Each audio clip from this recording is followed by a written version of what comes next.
Hello, scholars. So today I'm going to talk to you about correlational tests and explain them to you so that you can do your homework. How to use JASP and do these things is a separate video. All right. So a correlational test measures a relationship between two variables and how they move together. So picture a line chart. Remember making line charts when we were kids in school? Um, they tell us if these two variables are related, but they cannot tell us about causation. So we cannot say that the average hourly temperature causes more ice cream cone sales. Okay, we can just say that they are related or influence each other. We sometimes can even say, give how much they influence each other, but usually we can give the how strong the relationship is in the direction of the relationship, if it's positive or negative. So here are some examples. Do study hours predict exam scores? Is exercise linked to lowered stress? Does temperature affect ice cream sales? Right? So the parametric equivalent, which parametric and non-parametric were discussed in a separate video. The parametric test for a correlation is a Pearson R. It measures the strength and the direction of a linear relationship between two continuous variables. So the correlation coefficient is R, and we're looking for numbers that range between -1 to +1. If you get numbers outside of that, you didn't conduct your test right. If you get R and the score is not between -1 and +1, something's wrong. So here's how we interpret R. Okay, R greater than 0 is a positive correlation. As X increases, so does Y. R less than 0 is a negative correlation. As X increases, Y decreases. And R equals or is close to 0, positive or negative number. There's no correlation. Now, we use JASP, which also gives us a p-value.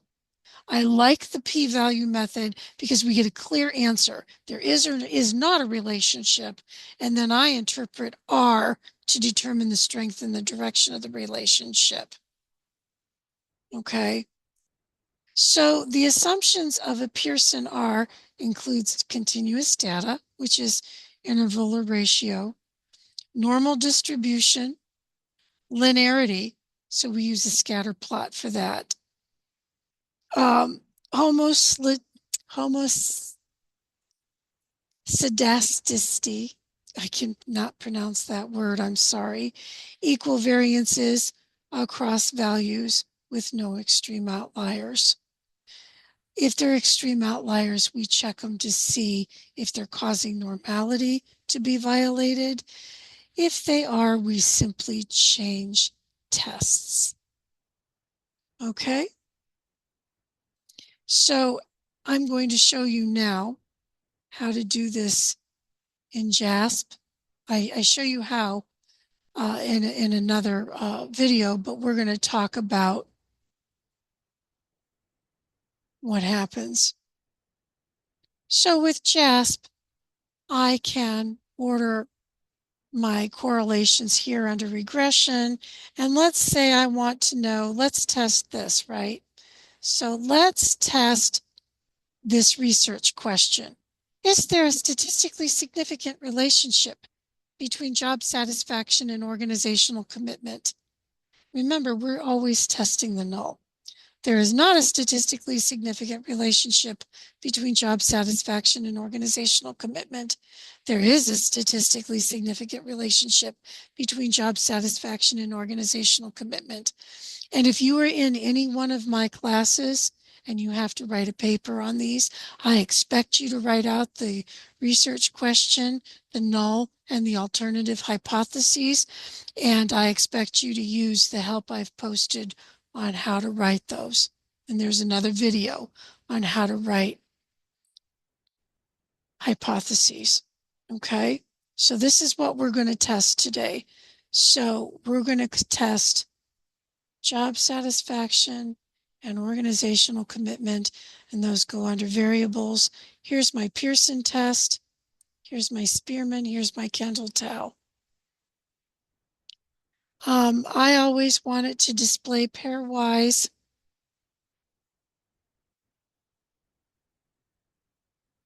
If it'll let me.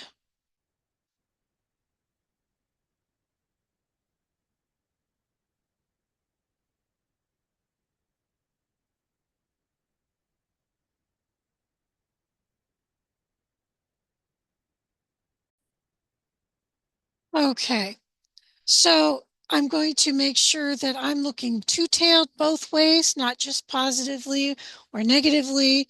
I like to do the display pairwise. We have scatter plots that we should inspect, and pairwise normality, we should inspect that, right? Because I've already told you the assumptions. Homoscedasticity, okay? First of all, we're going to look at our scatter plot. And we're going to make sure that everything isn't way spread out everywhere. It's not, kind of forms a line. So I'd say that assumption is met. We also look for linearity or a monotonic relationship. And that is when this forms a line. A monotonic relationship will form a line like a positive or negative line. It's not all over the place. It's not a U shape up or down. Okay, so I've got that.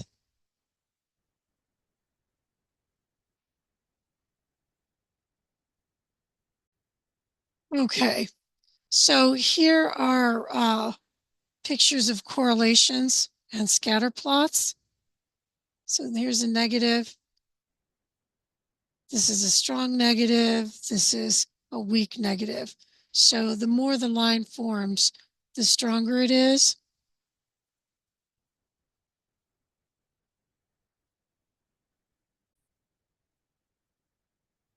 Here's a positive relationship. Okay, see the line goes the other way. And the closer it forms a line, the stronger it is. The more scattered out, the weaker it is. And here are some examples of non-relationships, okay? So we're always inspecting these scatter plots relating to correlations. This one right here, there's none, it's everywhere. In fact, it looks like that assumption, homoscedasticity, is violated.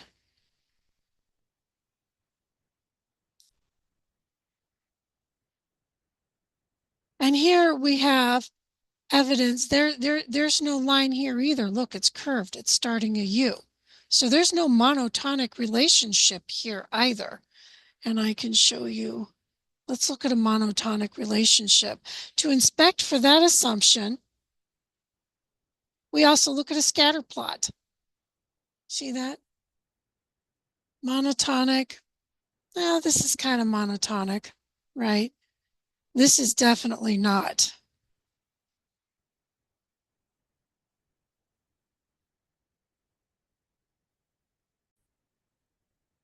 Okay, so depending on your test, depends on your assumptions here.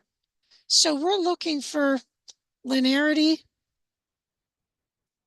So we look for a scatter plot with, we add the trend line if we can.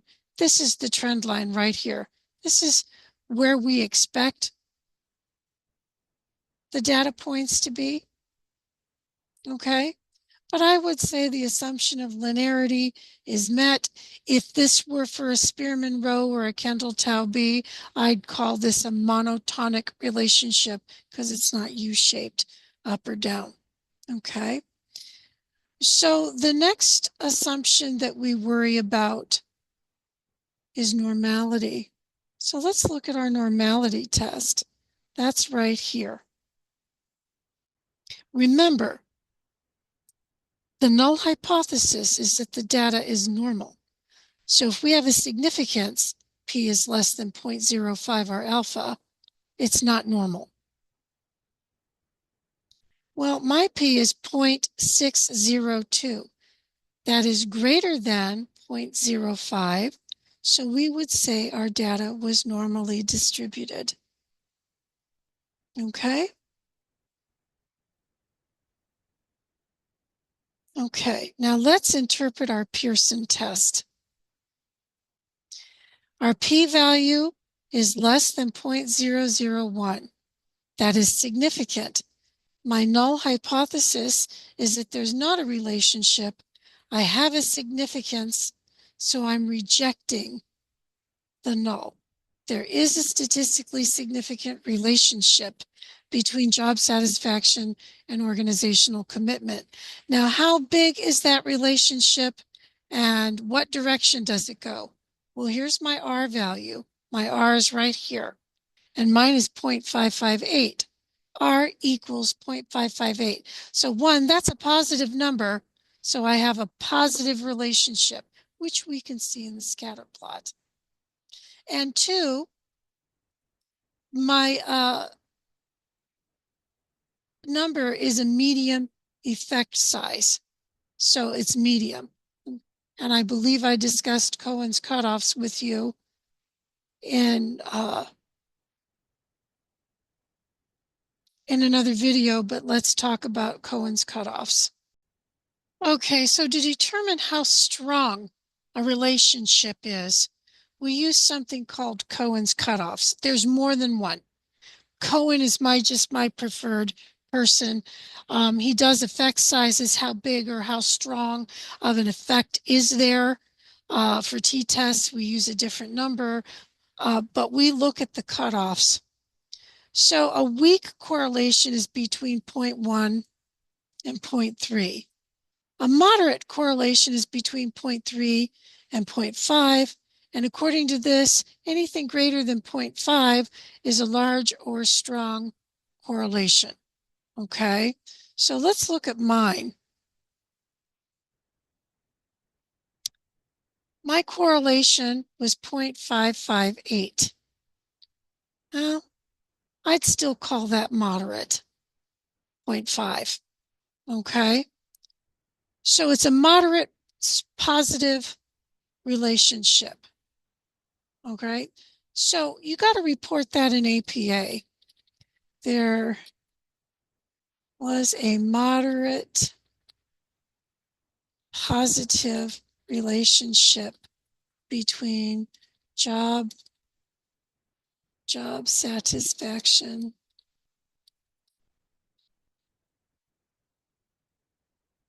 and organizational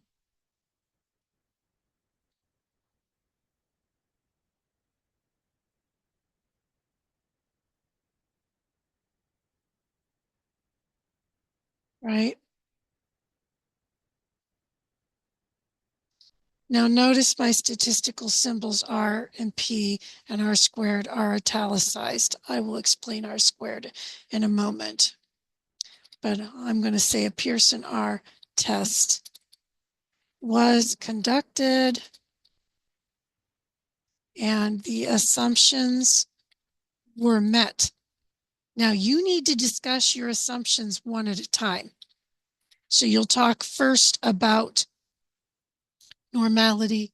You will talk about homoscedasticity. You will talk about linearity, and you will show that before you talk about your main test. Okay, so talk about your assumptions first. That's how I write it in APA. Now, what's this R squared thing that I've got here? Let's talk about that.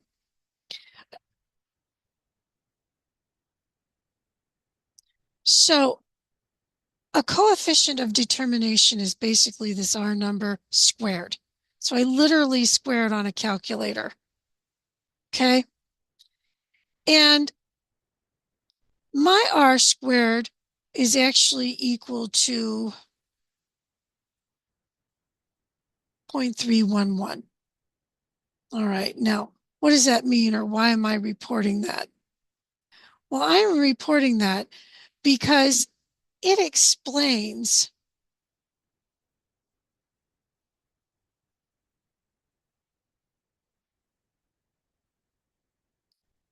the proportion of variance that one variable is explained by the other. What does that mean? It means that's how much organizational commitment is explained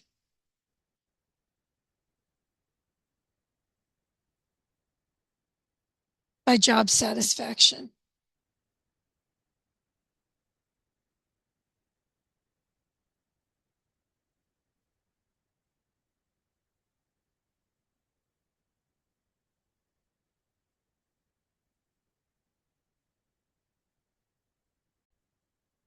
So my correlation coefficient of determination was 0.311. That's 31.1%.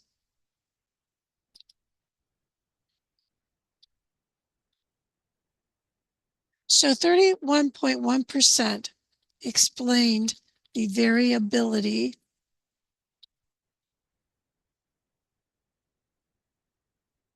of job satisfaction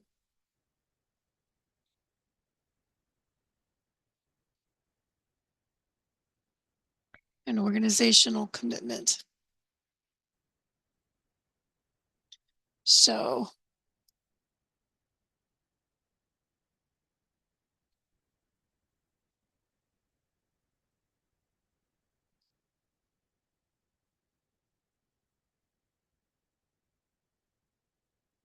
all right. So 31.1% of organizational commitment was explained by job satisfaction.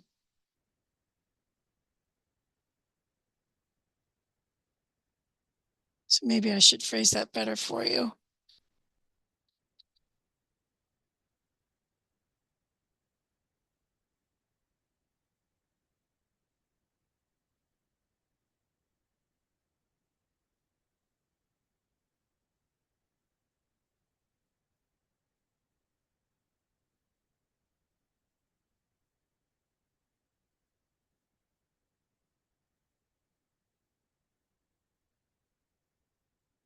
There, how's that? It makes it better to understand. Now, that is not cause. It was explained by, but does not mean cause. So don't go there. Okay? So that's what I would report there. And I would report which hypothesis I'm rejecting. In this case, I'm rejecting the null. Now, what about a Spearman Rank Order test? That's a nonparametric alternative. So say my data is violated or I had a Likert scale I was testing. Okay, I use this with ordinal data. I use it when the data is not normal. I use it when it's not linear. So there's no monotonic relationship. So if those things come back, I would use a Spearman Rank Order. If you have me for homework, just recommend you follow through with the Pearson R test and just recommend the Spearman rank due to violated assumptions. Okay, so here are the assumptions. It's ordinal, interval, or ratio data. There's a monotonic relationship, so I still got to look at that scatter plot. We have independence of observations, so it's not repeated measures, right? And there's no assumption of normality. Okay, so let's go back and let's look at our scatter plot here. Well, here's my scatter plot. So my assumptions are met, but let's say my data wasn't normal and I wanted to order my Spearman row, my Spearman Rank Order test. I can do that just by checking this box over here. And now I can look at the Spearman right here. And the p-value is less than 0.001. That's significant. And the row is 0.496. That's still a moderate positive relationship. So I'm interpreting it the same way, but I have a row instead of an R. Now, let's say I don't have linearity. let's say that was violated as well. Or I have a really small sample size, like 50 or less. Or I have tied ranks. I would use a Kendall Tau-b. Now, what are tied ranks? I had an example ready to go for you. Here it is.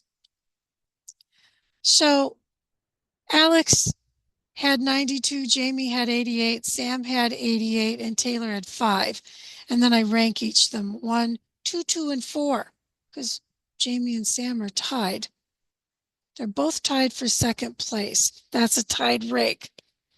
So instead of ranks 2 and 3, they both get a rank 2. This is discussed if you take your city modules, but that's a tied rank. So if I have tied ranks, I'm going to want to use a Kendall Tau-b as well.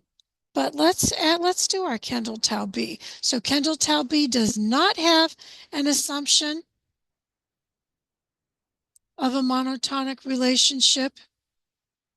It does not have an assumption of normal distribution, and it doesn't care if I'm using ordinal data or continuous data. Okay, so I can add my Kendall Tau-b right here.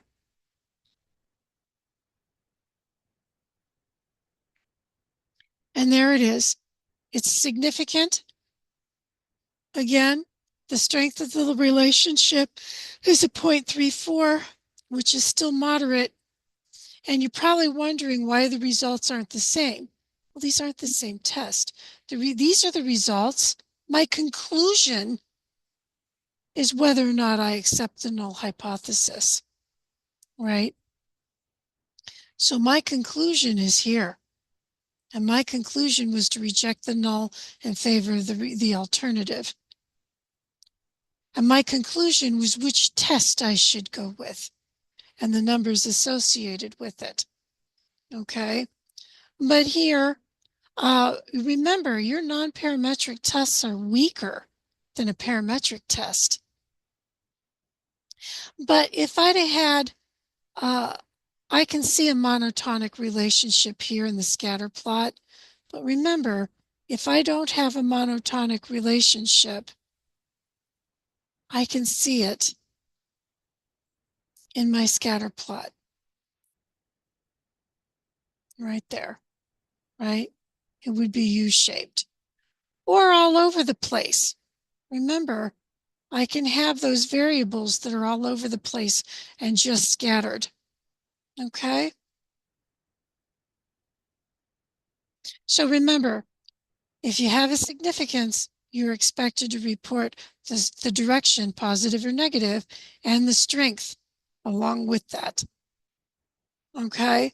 So with my results, it would just be safe to reject the null hypothesis in favor of the alternative. And I would say there is a statistically significant relationship between job satisfaction and organizational commitment.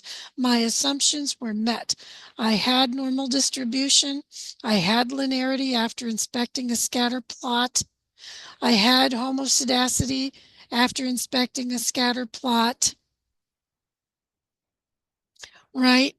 And so I went with the Pearson R. After conducting a Pearson R, it was determined that a moderate positive relationship existed between job satisfaction and organizational commitment. I wrote it out in my APA here. This is all APA. And I would say the coefficient of determination was 31.1%, which explained that says job satisfaction explained 31.1% of organizational commitment. All right. If you have any questions, please reach out. Thank you.